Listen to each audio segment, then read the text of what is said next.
Hello' everyone, মই আজি বনাবলৈ গৈ আছোঁ মিছা মাছ আৰু ধনিয়া পাত দি ইউনিক ৰেচিপি এটা।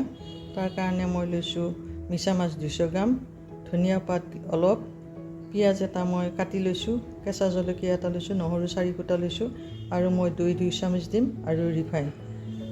প্ৰথমতে মই নহৰু, জলকীয়া, পিঁয়াজ, ধনিয়া পাত এইখিনি গ্ৰাইণ্ড কৰি ল'ম।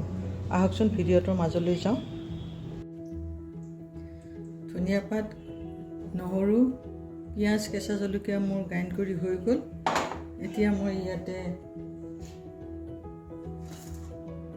এচিকুট হালধি দিম, নিমখ মই সোৱাদ মতে দি দিছোঁ।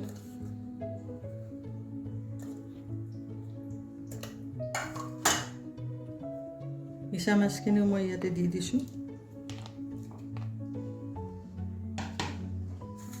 আৰু মই দৈ 2 চামুচ দি দিছোঁ আৰু 1 চামুচ দি দিছোঁ আৰু অলপ পানী দি দিছোঁ। এইখিনি মই এতিয়া ভালকৈ মিক্স কৰি লৈ ল'ম।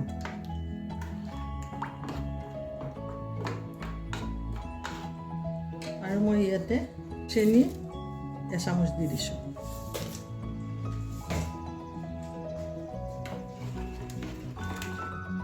এইখিনি মোৰ মিক্স কৰি হৈ গ'ল। এতিয়া মই কেৰাহী এটা দি দিছোঁ আৰু গেছটো অন কৰি দিছোঁ। মই এতিয়া কেৰাহীত ৰিফাইন দি দিছোঁ। এই ৰেচিপিটো ৰিফাইনতহে বনাব লাগে, মিঠাতেলত ইমান টেষ্ট নহয়। প্ৰায় আধা কাপমান ৰিফাইন দি লৈছোঁ মই।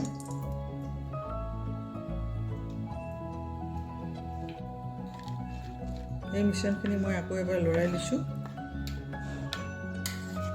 জলকীয়া মই এটাই দিছোঁ, আপোনালোকৰ বেছি জলকীয়া লাগিলে আৰু দি ল'ব পাৰে।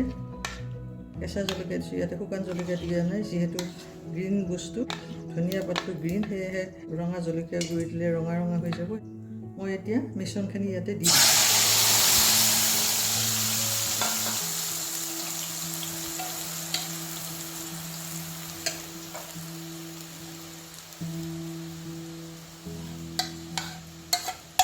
মই এইটো অলপ ধুই পেলাই দি দিছোঁ। এতিয়া এবাৰ লৰাই দিছোঁ। মিডিয়াম জুইত মই এনেকৈ হৈ থাকিব দিম 5 মিনিটৰ কাৰণে। 5 মিনিট পিছত মই ঢাকনিখন গুচাই চাইছোঁ। এয়া মোটামুটি হৈয়ে গৈছে আৰু অলপ মই ৰাখিব লাগিব, অলপ এইটো বস্তু অলপ কমি যাব লাগিব। অলপ জুইটো বঢ়াই দি লৈছোঁ মই। এইখিনি মই আকৌ 5 মিনিটৰ কাৰণে ঢাকনি লগাই দিছোঁ। 5 মিনিট পিছত মই ঢাকনিখন আঁতৰাই চাইছোঁ। এয়া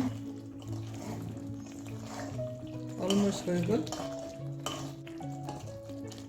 এতিয়া মই গেছটো অফ কৰি দিছোঁ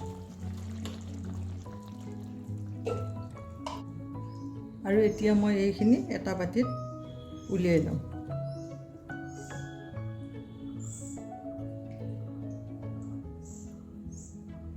আপোনালোকে দেখি নাভাবিব যে বহুত ৰিফাইন হৈছে, এইটো নাভাবিব। এইটো দৈ, ৰিফাইন, চেনি এইবিলাকৰ কাৰণে এনেকুৱা লাগিছে। অলপ ৰিফাইনটো বেছিকৈ দিব লাগে, নহ'লে এই বস্তুটো টেষ্টটো নহয়। আপুনি এইটো ভাতৰ লগত, পোলাওৰ লগত, ৰুটি, পৰঠা সকলোবিলাকৰ লগতে খাব পাৰিব। মোৰ এয়া মিছা মাছ আৰু ধনিয়া পাত দৈ দি বনোৱা ইউনিক ৰেচিপি এটা ৰেডি হৈ গ'ল। যদি আপোনালোকৰ ভাল লাগিছে, লাইক, শ্বেয়াৰ, কমেণ্ট কৰিব, লগতে ছাবস্ক্ৰাইব কৰিব নাপাহৰিব।